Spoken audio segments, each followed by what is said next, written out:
Olá, tudo bem? Sejam bem-vindos ao projeto Biologia Passo a Passo.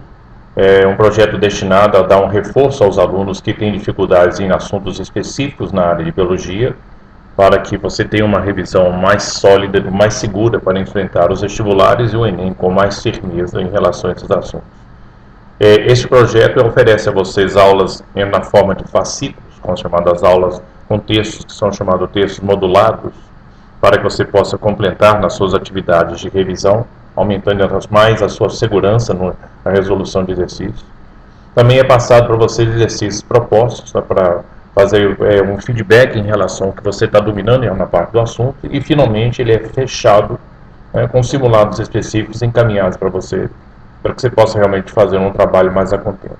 Eu sou o professor Márcio Pinho, sou o professor responsável por esse trabalho, e eu espero que você tenha muito sucesso em relação a esse tipo de aluno, esse tipo de assunto que é destinado à parte do vestibular.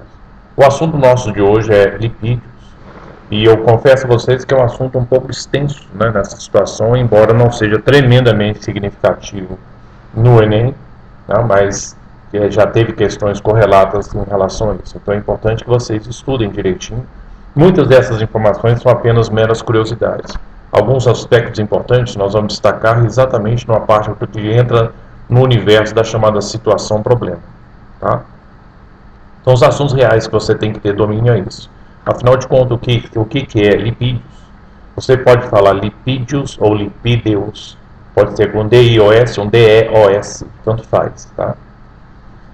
Outro elemento que se destaca como situação-problema, para você fazer uma revisão rápida, que esse slide é estratégia, diz aí, ó, quais são os componentes químicos de um lipídio. Esse é interessante que você tenha, né, esse acervo de informação para que você consiga diferenciar os diferentes tipos, né, de substâncias orgânicas no corpo humano. Que tipos de lipídios podem encontrar nos seres vivos? Né? Essa é outra classificação que a gente vai ver aí na frente. Por que os animais das regiões polares eles são gordinhos, né, eles são roliços, que é uma característica interessante de adaptação, né? E que tipo de particularidade os lipídios podem apresentar na sua constituição química, apontadas como vitais para o funcionamento do corpo humano? Aí tem muita curiosidade. E tem muito assunto que só funciona como curiosidade mesmo, não é um assunto que você tem que se preocupar enormemente com ele. Vai mais por um processo mesmo de curiosidade mesmo, do dia a dia, para que você também faça o uso dessa substância de forma correta. Né? Entenda que existe necessidade, mas não pode haver excesso na alimentação. E como saber os níveis de lipídios no sangue estão dentro de um padrão desejado? Então, são os exames sanguíneos. Você vê que pede triglicérides, pede colesterol, essa coisa toda. Você vai ter aqui no finalzinho desses blocos, né, da ação dele, que esse assunto todo é dividido em blocos. Você vai ver os níveis corretos, né, que são esperados, desejados dentro dos exames de sangue. Então vamos lá. Nessa visão bonita espacial que está aí dos mudanças de slide, nós vamos começar com o primeiro elemento de destaque dos lipídios. Todos os lipídios se destacam como substâncias orgânicas. Tá? A constituição básica deles segue a mesma padronização molecular de todas as substâncias de natureza orgânica. Possui carbono, hidrogênio e oxigênio. A molécula sendo o carbono o eixo central dessa organização. Né? Que nas substâncias orgânicas se comporta dessa forma. Então, eles formam ligações ésteres a partir da reação entre um grupo alcoólico e um ácido, que é normalmente um ácido graxo. Tá? Essa formação dele direitinho. Eles são solúveis em solventes orgânicos, como a parte do éter, como a parte do clorofórmio e a substância alcoólica. Esses dois indivíduos aqui têm aromas que são relativamente agradáveis, tá? Na ação dele, mas eles não são solúveis em água, né? Que são propriedades dele que você tem que lembrar isso aqui. Isso é interessante. Formam então três grandes grupos. O grupo que normalmente é o predominante deles são os lipídios simples, constituídos de óleos, ceras e gorduras. Os lipídios que são compostos, né, que é especial, que é chamado de fosfolípido. E um terceiro grupo específico, né, nessa ação dele, que foge à regra, porque os lipídios simples e compostos eles são lineares, e os esteroides eles estão na forma de anéis. E é uma forma de encaixe, porque esse grupo aqui ele é especial mesmo, porque eles estão dispostos em anéis e tendo como representante padrão desse grupo o colesterol. Tá?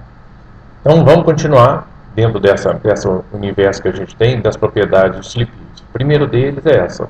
Ele apresenta baixa solubilidade em água. Normalmente o lipídio não se dissolve em água. Tá? O efeito deles. Eles são moléculas que são apolares, nessa constituição de organização química. Quando sofre oxidação, libera 2 vezes mais energia do que o glicídio. Essa é a parte interessante. Ele é a chamada fonte crítica para o músculo estriado e coração em jejum. Porque normalmente a molécula mais fácil de ser manuseada dentro da célula é exatamente a glicose, né? Mas a molécula do lipídio, ela tem uma maior dificuldade de manipulação por ela ser de grande tamanho. Mas o teor energético dela é muito grande, nós vamos ver isso mais para frente numa tabela como está aí. Ó. A energia liberada na oxidação de um glicídio, né, quando ele é queimado por completo, você libera 4 quilocalorias por grama. E a energia liberada na queima de um lipídio é de 9 quilocalorias por grama, ou seja, é o dobro. Mas existe a desvantagem que essa molécula aqui é de fácil manipulação, e essa aqui não, essa aqui é de alta manipulação. Tá? Ela tem um peso molecular muito grande, então dificulta esse acesso. Nas propriedades do lipídio, então, segue aí a mesma organização. Ó. Armazenamento mais compacto, portanto ele retém maior volume de água. Tá? Essa habilidade dele de ele ser mais compacto e reter um maior volume de água faz com que determinados animais fiquem adaptados a ambientes que são desérticos, com baixa quantidade de água, então ele vai queimando a gordura, e a gordura, à medida que vai sendo queimada, libera água. É a estratégia dele, que o organismo tem essa versatilidade. Provoca o aumento do peso e volume, né, porque como eles são mais compactos e retém água, a pessoa aumenta de peso, né, esse é o caso de engordar. E aí vem a característica interessante deles, ó, eles são bons isolantes térmicos. Tá?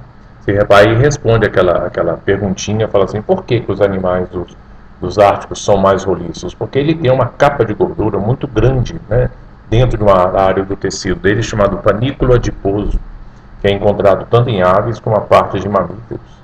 E faz uma espécie de um cobertor térmico, né, para aguentar o frio extremo daquelas regiões. E outra coisa que é interessante é que ele protege contra choques mecânicos. Né? Você repara determinadas pessoas que são mais rechuchudas, né, desse efeito dela, essa gordura que está presente na terceira camada da pele, né, que é a hipoderme, que tem as células chamadas adipócitos, né, que são especializadas em armazenar gordura, faz com que também o organismo aguente determinados tipos de choques, não sofra tanto traumatismo. Então aí você tem um camelo. Repara que ele tem essas regiões aqui que são chamadas de corcovas, que são grandes armazenadoras de gordura, e à medida que esse animal viaja no deserto, tá, isso aqui vai ficando balangando para cá e balangando para lá, porque isso aqui ele vai queimando a gordura que está acumulada aqui, e ele fica pendente para o lado. Então o que é curioso saber é que se ele queimar durante a viagem dele, ele perder 1 quilo, né, de gordura, ele vai liberar 1 quilo de água. É por isso que esse animal bebe pouco. Durante a viagem, na realidade, ele não bebe. Ele só bebe muito na hora que ele chega nos pontos que são de abastecimento. Mas durante a viagem, não. Okay? Tem várias adaptações com relação ao deserto. Capacidade de fechar as narinas durante a tempestade. As patas são mais largas e fofas para não afundar muito na terra, e assim vai. É bem interessante esse bicho aí. Outro bonitinho e simpático são os pinguins, né? Que também tem na sua panícula adiposo a presença de gordura que impermeabiliza a pele dele, fazendo como se fosse uma espécie de um cobertor e conseguindo sobreviver em ambientes que são gelados. Tá? Pinguins são encontrados no Polo Sul. Não existe pinguim no Polo Norte. O que existe no Polo Norte é urso polar, mas não existe urso polar no Polo Sul. Tá? Essas são as curiosidades em relação ao nosso planeta. E aqui, um ritual em relação que é muito utilizado no Japão, que é a luta na base do sumô, em que determinadas pessoas têm uma dieta muito rica, né, em carboidratos, na parte de gordura, para que ele tenha força baseada principalmente no tamanho dele. Né? E é uma luta bastante curiosa desse efeito. A pessoa tem que ser expulsa para fora do ringue para mostrar a habilidade dele de dar uma pancada que parece 2 bodes lutando. Né? A coisa é bem curiosa esse tipo de luta, né, esse ritual que é dado no Japão. Belezura? Essas são as curiosidades que você tem que saber de lipídios. Dá uma revisão rapidinha neste bloco 1 e daqui a pouco eu volto.